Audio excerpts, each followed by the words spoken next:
Je suis Moustapha Ciss, l'assistant programme du programme de microfinancement du Fonds pour l'environnement mondial.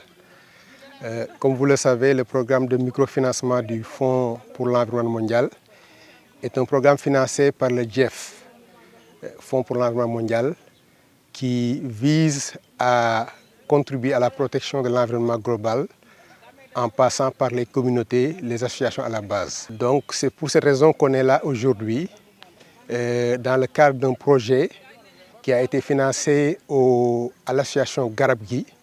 Garabgui, comme le nom l'indique, est une association qui s'intéresse au développement, mais surtout à l'environnement, raison pour laquelle je pense qu'ils ont donné le nom de l'association à Garabgui, qui signifie l'arbre en français. Nous sommes là pour célébrer aujourd'hui la journée de l'arbre.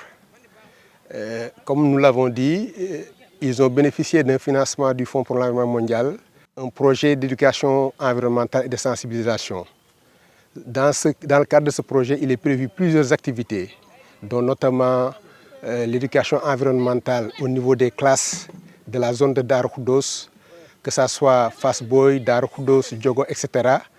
Mais aussi des activités de communication et de sensibilisation, comme l'organisation de la Journée mondiale de l'environnement qui a été déjà réalisée, mais aussi cette journée qui est la Journée mondiale de l'arbre, qui aujourd'hui a permis de faire des reboisements aussi bien au niveau, nous avons commencé au niveau du lycée de Darou Khoudoss avec plus de 100 pieds plantés qui ont été déjà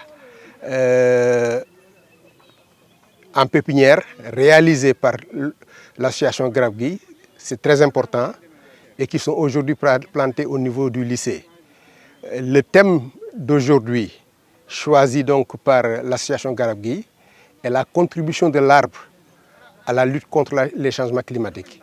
Vous savez que pour lutter contre les changements climatiques, il y a souvent trois concepts qui apparaissent: l'adaptation, l'atténuation et la résilience. Et l'arbre, par magie, contribue à tous ces aspects.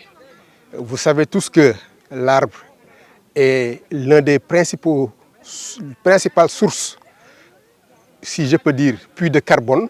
Donc il permet d'atténuer les effets des changements climatiques grâce à l'absorption de carbone.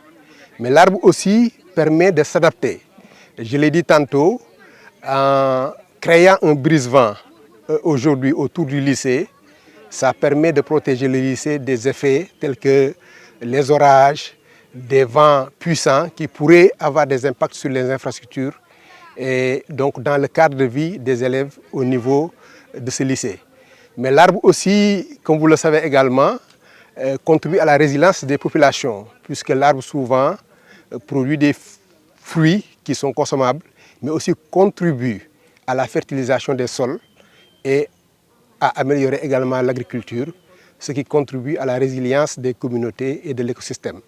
Donc c'est une journée très importante, c'est pourquoi nous avons tenu de participer aux côtés de l'association Garabgui à cette célébration qui est symbolique et qui a un double objectif, non seulement sensibiliser les populations, mais aussi contribuer à l'éducation, à l'environnement de nos cadets, mais également contribuer à la lutte contre les changements climatiques.